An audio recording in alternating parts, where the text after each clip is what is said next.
हर हर महादेव दोस्तों, आपका हमारे यूट्यूब चैनल पर स्वागत है।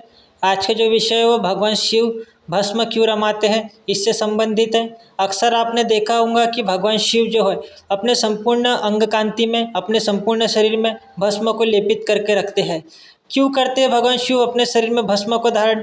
और जितने भी महादेव जी के जो भक्त हैं, जो उनकी पूजा अर्चना करते हैं, वे सभी भस्म को धारण करते हैं।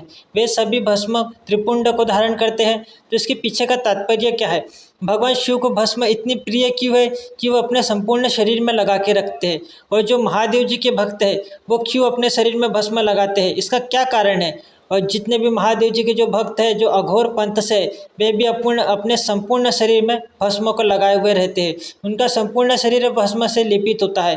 तो इसके पीछे का कारण क्या है? भस्म लगाने से क्या होता है? भस्म लगाने की महिमा क्या है? और भस्म लगाने की विधि क्या है? किस प्रकार से भस्म लगाई जाती है? इससे मिलने वाले फल की प्राप्ति क्या है? इस विषय में हम आपको जानकारी देंगे, तो वीडियो को अंत तक देखें, बीच में स्किप न करें। इसी विषय में हमें शिव महापुराण में इसका विस्तृत उल्लेख प्राप्त होता है। शिव महापुराण में महर्षि सूत जी अन्य ऋषियों को भस्म की महत्वता बताते हुए कहते हैं कि भस्म संपूर्ण मंगलों को देने वाला है तथा उत्तम है। उसके दो भेद बताए गए हैं, मैं उन भेदों का वर्णन करता हूँ, आप लोग सावधान होकर सुनिए। एक को महाभस्म जानना चाहिए और दूसरे को स्वअल्प भस्म। महाभस्म के भी अनेक भेद, वह 3 प्रकार का कहा गया है: श्रौत, स्मार्त और लौकिक। ये 3 प्रकार के भस्म हैं। स्वअल्प भस्म के भी बहुत से भेदों का वर्णन किया गया है। श्रौत और स्मार्त भस्म को केवल द्विजों अर्थात ब्राह्मणों के लिए ही उपयोग कहा गया है। तीसरा जो लौकिक भस्म है वह अन्य लोगों के लिए भी उपयोग में लाया जा सकता है। श्रेष्ठ महर्षियों ने यह बताया है कि द्विजों अर्थात ब्राह्मणों को वैदिक मंत्र के उच्चारण पूर्वक भस्म धारण करना चाहिए। दूसरे जो लोग हैं उनके लिए बिना मंत्र के ही भस्म धारण का विधान कहा गया है। जले हुए गोबर से उत्पन्न होने वाला भस्म आग्नेय भस्म कहलाता है। हे महामुने, वह भी त्रिपुंड का द्रव्य है, ऐसा कहा गया है। अग्निहोत्र से उत्पन्न हुआ भस्म का भी मनीषी पुरुषों को संग्रह करना चाहिए। यज्ञ से प्रकट हुआ भस्म भी त्रिपुंड धारण के लिए उपयोगी हो सकता है। जबाल उपनिषद में आए हुए अग्नि इत्यादि 7 मंत्रों द्वारा जल मिश्रित भस्म से धूलन अर्थात पूरे शरीर में भस्म का लेपन करना चाहिए। महर्षि जबाली ने सभी वर्णों और आश्रमों के लिए मंत्र से या बिना मंत्र के भी आदरपूर्वक भस्म से त्रिपुंड लगाने की आवश्यकता बताई है। समस्त अंगों में सजल भस्म को मलना अथवा विभिन्न अंगों में तिरछा त्रिपुंड लगाना, इन कार्यों को मोक्षार्थी पुरुष प्रमाद से भी न छोड़े, ऐसा श्रुति का आदेश है। भगवान शिव और विष्णु ने भी त्रियक त्रिपुंड धारण किया हुआ है। अन्य देवियों सहित माँ भगवती उमा और देवी लक्ष्मी ने भी वाणी द्वारा इसकी प्रशंसा की है। ब्राह्मणों, क्षत्रियों, वैश्यों, शूद्रों, वर्ण शंकरों तथा जाति भ्रष्ट पुरुषों ने भी उद्दोलन एवं त्रिपुंड के रूप में भस्म को धारण करना चाहिए।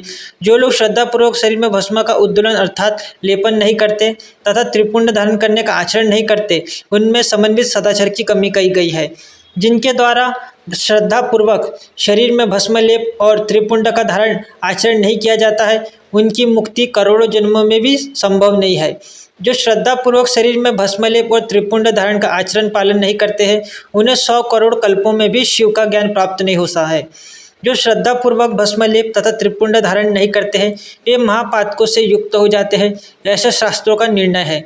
जो श्रद्धापूर्वक भस्म उद्दोलन और त्रिपुंड धारण नहीं करते हैं, उन लोगों का संपूर्ण आचरण विपरीत फल प्रदान करने वाला हो जाता है। उनके सत्कर्म भी पाप प्रदान करने वाले हो जाते हैं, ऐसा हमें समझना चाहिए। हे मुनियों, जो महापातकों से युक्त और समस्त प्राणियों से द्वेष करने वाले हैं, वे ही त्रिपुंड धारण का तथा भस्म उद्दोलन से अत्यधिक द्वेष करते हैं। जो आत्मज्ञानी मनुष्य शिवाग्नि अर्थात अग्निहोत्र से उत्पन्न भस्म का त्रायुषम जमदग्नि इस मंत्र से भस्म का मात्र स्पर्श ही कर लेता है, वह समस्त पापों से मुक्त हो जाता है। जो मनुष्य तीनों संध्या काल में श्वेत भस्म के द्वारा त्रिपुंड धारण करता है, वह समस्त पापों से मुक्त होकर शिव सानिध्य का आनंद भोगता है। जो व्यक्ति श्वेत भस्म से अपने मस्तक पर त्रिपुंड धारण करता है, वह अनादिभूत लोकों का प्राप्त कर अमर हो जाता है। बिना भस्म स्नान किए षडाक्षर अर्थात ओम नमः शिवाय मंत्र का जप नहीं करना चाहिए। विधि पूर्वक भस्म से त्रिपुंड धारण करके ही इस मंत्र का जप करना चाहिए। दयाहीन, अधम, महापापों से युक्त, उपपापों से युक्त, मूर्ख अथवा पतित व्यक्ति भी जिस देश में नित्य भस्म धारण करते रहते हैं, वह देश सदैव संपूर्ण तीर्थों और यज्ञों से परिपूर्ण नहीं रहता है। त्रिपुंड धारण करने वाला पापी जीव भी समस्त देवों और असुरों के द्वारा पूज्य है। यदि पुण्य आत्मा त्रिपुंड से युक्त है तो उसके लिए कहना ही क्या है। भस्म धारण करने वाला शिव ज्ञानी जिस देश में स्वेच्छा से चला जाता है उस देश में समस्त तीर्थ आ जाते हैं। इस विषय में और अधिक क्या कहा जाए। विद्वानों को सदैव भस्म धारण करना चाहिए एवं लिंगार्चन करके षडाक्षर मंत्र अर्थात ओम नमः शिवाय का जप करते रहना चाहिए। ब्रह्मा, विष्णु, रुद्र, मुनिगण और देवताओं के द्वारा भी भस्म धारण करने के महत्व का वर्णन किया जाना संभव नहीं है। जिस ब्राह्मण ने भस्म से अपने सिर पर त्रिपुंड धारण कर लिया है उसने मानव गुरु से सब कुछ पढ़ लिया है और सभी धार्मिक अनुष्ठान कर लिए हैं। जो मनुष्य भस्म धारण करने वालों को देखकर उन्हें कष्ट देते हैं वे निश्चित ही चंडाल से उत्पन्न हुए हैं, ऐसा विद्वानों को जानना चाहिए। भक्तिपरायण ब्राह्मण और क्षत्रियों को मां नस्तों के तन्मय इस मंत्र से अभिमंत्रित भस्म को शास्त्र सम्मत कहे गए अंगों पर धारण करना चाहिए। वैश्यों को भगवान शिव के त्र्यंबकम यजामहे इस मंत्र से और शूद्र को शिवाय नमः इस पंचाक्षर मंत्र से भस्म को अभिमंत्रित कर धारण करें। विधवा स्त्रियों के लिए भस्म धारण करने की विधि शूद्रों के समान ही कही गई है। 5 ब्रह्मादि मंत्रों से अभिमंत्रित भस्म के द्वारा गृहस्थ त्रिपुंड धारण कर सकते हैं। ब्रह्मचारी भगवान शिव के त्र्यंबकम यजामहे इस मंत्र से भस्म को धारण करें तथा वानप्रस्थी जो सन्यासी है वो भगवान शिव के अघोर मंत्र से भस्म को धारण करे। जो वर्णाश्रम धर्म से परे है वह शिवोहम इस भावना से नित्य त्रिपुंड धारण करे और जो शिव योगी है वह ईशान सर्वविद्या नाम इस भावना को करता हुआ त्रिपुंड धारण करे, अर्थात भगवान शिव का जो ईशान मंत्र है उसका उच्चारण पूर्वक त्रिपुंड धारण करे। सभी वर्णों के द्वारा भस्म धारण करने के इस उत्तम कार्य को नहीं छोड़ना चाहिए। अन्य जीवों को भी सदा भस्म धारण करना चाहिए, ऐसा भगवान शिव का आदेश है।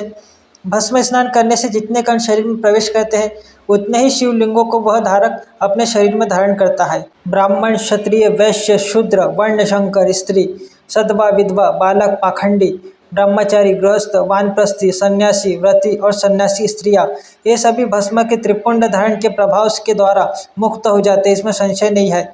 जैसे ज्ञानवश या अज्ञानवश धारण की गई अग्नि सबको समान रूप से जलाती है, वैसे ही ज्ञान या अज्ञानवश धारण किया गया भस्म भी समान रूप से सभी मनुष्यों को पवित्र करता है।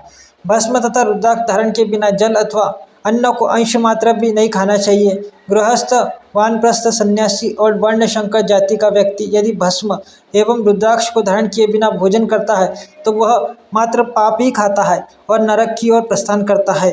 जो त्रिपुंड की निंदा करते हैं वे साक्षात शिव की ही निंदा करते हैं और जो त्रिपुंड को धारण करते हैं वे साक्षात उन्हीं शिव को धारण करते हैं। इसलिए हमें त्रिपुंड धारण करने वाले की निंदा नहीं करनी चाहिए, क्योंकि ऐसा करने से भगवान शिव की ही निंदा होती है। भस्म रहित भाल को धिक्कार है, शिवालय रहित अर्थात शिव मंदिर रहित ग्राम को धिक्कार है, शिवार्चन से रहित जन्म को धिक्कार है और शिव ज्ञान रहित विद्या को भी धिक्कार है। जो लोग तीनों लोकों के आधार स्वरूप महेश्वर भगवान शिव की निंदा करते हैं और त्रिपुंड धारण करने वालों की निंदा करते हैं उनको तो देखने से ही पाप लगता है। वे वर्ण शंकर, सुअर, असुर, खर अर्थात गधा, स्वान, कोष्ठु यानी सियार तथा कीड़े मकोड़ों के समान ही उत्पन्न होते हैं और उन नरकगामी व्यक्तियों का यह जन्म मात्र पाप करने के लिए होता है। भगवान शिव की तथा त्रिपुंड धारण करने वाले उनके भक्तों की जो निंदा करते हैं उन्हें रात में देखने पर चंद्रमा के दर्शन से और दिन में देखने पर सूर्य के दर्शन से शुद्धि प्राप्त होती है। मात्र इतना ही नहीं, स्वप्न में भी उन्हें देखने से पाप लगता है। अतः स्वप्न में जो उन्हें देखे उसको अपनी शुद्धि के लिए श्रुति में कहे गए रुद्र सूक्त का आदरपूर्वक पाठ करना चाहिए, तभी उसे छुटकारा मिल सकता है। उनसे बात करने से नरक होता है, उस नरक से मुक्ति प्राप्त करना असंभव है। जो भस्म, त्रिपुंड आदि धारण करने वाले पुरुष की निंदा करते हैं वे निश्चित ही मूर्ख है। तांत्रिक, उधर्व त्रिपुंड धारण करने वाले तथा तपाए हुए चक्र आदि चिन्हों को धारण करने वाले इस शिव यज्ञ के अधिकारी नहीं है, वे इस यज्ञ से बहिष्कृत है। बृहजबाल उपनिषद में कहे गए वे लोग ही उस यज्ञ में अधिकारी है। प्रयत्नपूर्वक उन्हें शिव यज्ञ के कार्य में सम्मिलित करना चाहिए, उन्हें भस्म लगाना चाहिए। विभूति का चंदन से या चंदन में विभूति का मिश्रण कर बनाए गए मिश्रित भस्म से मस्तक पर त्रिपुंड धारण करना चाहिए। कुछ भी हो, मस्तक पर विभूति धारण करना आवश्यक है। यदि बुद्धि नहीं है तो भी यह करना सदा लोगों के लिए आवश्यक ही है। ब्रह्मचारिणी, सधवा तथा विधवा स्त्रियों और ब्राह्मण आदि द्विजों को केश पर्यंत भस्म धारण करना चाहिए।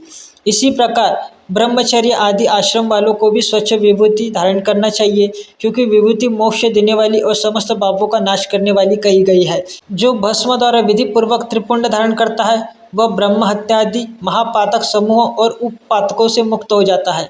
ब्रह्मचारी, गृहस्थ, वानप्रस्थी और सन्यासी ये चारों आश्रम, ब्राह्मण, क्षत्रिय, वैश्य, शूद्र तथा अन्य वर्ण शंकर ये चारों वर्ण और उपवर्ण के लोग पतित अथवा नीच मनुष्य भी विधि पूर्वक शरीर पर भस्म उद्दुलन और त्रिपुंड धारण करने के शुद्ध हो जाते हैं, क्योंकि सम्यक रूप से धारण की गई भस्म से तत्काल ही पाप राशि से मुक्ति प्राप्त हो जाती है। भस्म धारण करने वाला व्यक्ति विशेष रूप से स्त्री हत्या, गो हत्या, वीर हत्या और अश्व हत्या आदि पापों से मुक्त हो जाता है, इसमें संशय नहीं है। दूसरे के द्रव्य का अपहरण, पराई स्त्री का अभिमर्शन, दूसरे की निंदा, पराए खेत का अपहरण, दूसरे को कष्ट देना, फसल और बाग आदि का अपहरण करना, घर जला देना आदि कर्म, नीचों से गाय, सोना, भैंस, तिल, कंबल, वस्त्र, अन्न, धान्य तथा जल आदि का परिग्रहण करना, मछुआरा, वेश्या, मतंगी अर्थात चांडाली, शूद्रा, नटी, रजस्वला, कन्या और विधवा स्त्रियों से मैथुन करना, मांस, चर्म, रस तथा नमक का विक्रय, चुगली और अस्पष्ट बात, असत्य गवाही देना आदि कर्मों से मुक्त हो जाता है। इस प्रकार अन्य असंख्य विभिन्न प्रकार के पाप त्रिपुंड धारण करने के प्रभाव से तत्काल ही नष्ट हो जाते हैं।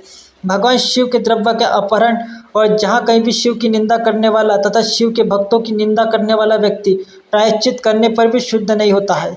जिसने शरीर पर रुद्राक्ष और मस्तक पर त्रिपुंड धारण किया है, ऐसा मनुष्य यदि चंडाल भी है तो वो भी सभी वर्णों में सर्वश्रेष्ठ और पूज्य है। जो मस्तक पर त्रिपुंड धारण करता है वह इस संसार में जितने भी तीर्थ है और गंगा आदि जितनी भी नदियाँ हैं उन सब में स्नान किए हुए के समान पुण्य वाला होता है। पंचाक्षर मंत्र से लेकर 7 करोड़ महामंत्र और अन्य करोड़ों मंत्र शिव कैवल्य को प्रदान करने वाले होते हैं। विष्णु आदि देवताओं के लिए प्रतिपादित अन्य जो मंत्र है वे सभी सुखों को देने वाले हैं। जो त्रिपुंड धारण करता है उसके वश में स्वतः ही ये मंत्र हो जाते हैं। त्रिपुंड धारण करने वाला मनुष्य अपने वंश और गोत्र में उत्पन्न हजारों पूर्वजों का और भविष्य में उत्पन्न होने वाली हजारों संतानों का उद्धार करता है। जो त्रिपुंड धारण करता है उसे इस लोक में रोग रहित दीर्घ आयु प्राप्त होती है और वह संपूर्ण भोगों का उपभोग करके जीवन के अंतिम समय में सुखपूर्वक ही मृत्यु को प्राप्त करता है। वह मृत्यु के पश्चात अणिमा, महिमा आदि 8 ऐश्वर्यों को और सद्गुणों से युक्त दिव्य शरीर वाले शिव को प्राप्त करता है और दिव्य लोक के देवों से सेवित दिव्य विमान पर चढ़कर शिव लोक को जाता है। वहां पर वह सभी विद्याधरों और महापराक्रमी गंधर्वों, इंद्र आदि लोकपालों के लोकों में क्रमशः जाकर बहुत से भोगों का उपभोग करता हुआ प्रजापतियों के पदों तथा ब्रह्मा के पद पर आसीन होकर महादिव्य लोक की सैकड़ों कन्याओं के साथ आनंदित होता है। वह उस लोक में ब्रह्मा की आयु के बराबर आयु को प्राप्त कर अनेक सुखों का भोग करके विष्णु लोक को जाता है और ब्रह्मा के 100 वर्षों तक सुखों का भोग करता है। तदनंतर वह शिवलोक को जाकर इच्छा अनुकूल अक्षय कामनाओं को प्राप्त कर शिव का सानिध्य प्राप्त कर लेता है। इसमें संदेह नहीं करना चाहिए। सभी उपनिषदों सारों को बार बार संयमक रूप से देखकर यही निर्णय लिया गया है कि त्रिपुंड धारण करना ही परम श्रेष्ठ है। जो ब्राह्मण विभूति की निंदा करता है वह ब्राह्मण नहीं है अपितु अन्य जाति का है और विभूति निंदा के कारण उसे चतुर्मुख ब्रह्मा की आयु सीमा तक नरक भोगना पड़ता है। श्राद्ध, यज्ञ, जप, होम, बलि, वैश्वदेव और देव पूजन के समय जो पूतात्मा मनुष्य त्रिपुंड धारण करता है वो मृत्यु को भी जीत लेता है। मल त्याग करने पर शुद्धि के लिए जल स्नान किया जाता है। भस्म स्नान करने पर सदा पवित्रता ही बनी रहती है। मंत्र स्नान करना पाप का हरण करता है और ज्ञान रूपी जल में अवगाहन करने पर परम पद की प्राप्ति होती है। समस्त तीर्थों में स्नान करने से जो पुण्य और फल प्राप्त होता है वह फल भस्म स्नान करने वाले मनुष्य को तत्काल ही प्राप्त हो जाता है। भस्म स्नान ही परम श्रेष्ठ तीर्थ है जो प्रतिदिन गंगा तीर्थ स्नान के समान है। भस्म तो भस्म रूपी साक्षात शिव ही है जो त्रिलोक के पवित्र करने वाला है। बिना त्रिपुंड धारण किए हुए जो ब्राह्मण स्नान, ध्यान, दान और जप आदि अनुष्ठान कर्म करता है वह न तो ध्यान है, न स्नान है, न दान है और न ही जप आदि अन्य अनुष्ठित कर्म ही है। वानप्रस्थ, कन्या और दीक्षा रहित मनुष्य को मध्याह्न के पूर्व ही जल से युक्त त्रिपुंड धारण करना चाहिए, किंतु मध्याह्न के पश्चात जल रहित भस्म से त्रिपुंड धारण करना चाहिए, अर्थात जल के बिना ही भस्म को धारण करना चाहिए मध्याह्न के पश्चात। इस प्रकार श्रद्धापूर्वक दृढ़ निश्चय वाला जो व्यक्ति नित्य त्रिपुंड धारण करता है उसे शिव भक्त जानना चाहिए। उसी को भुक्ति तथा मुक्ति भी प्राप्त होती है। जिसके अंग पर प्रचुर पुण्य देने वाला एक भी रुद्राक्ष नहीं है और वह त्रिपुंड से भी रहित है, उसका जन्म लेना व्यर्थ है।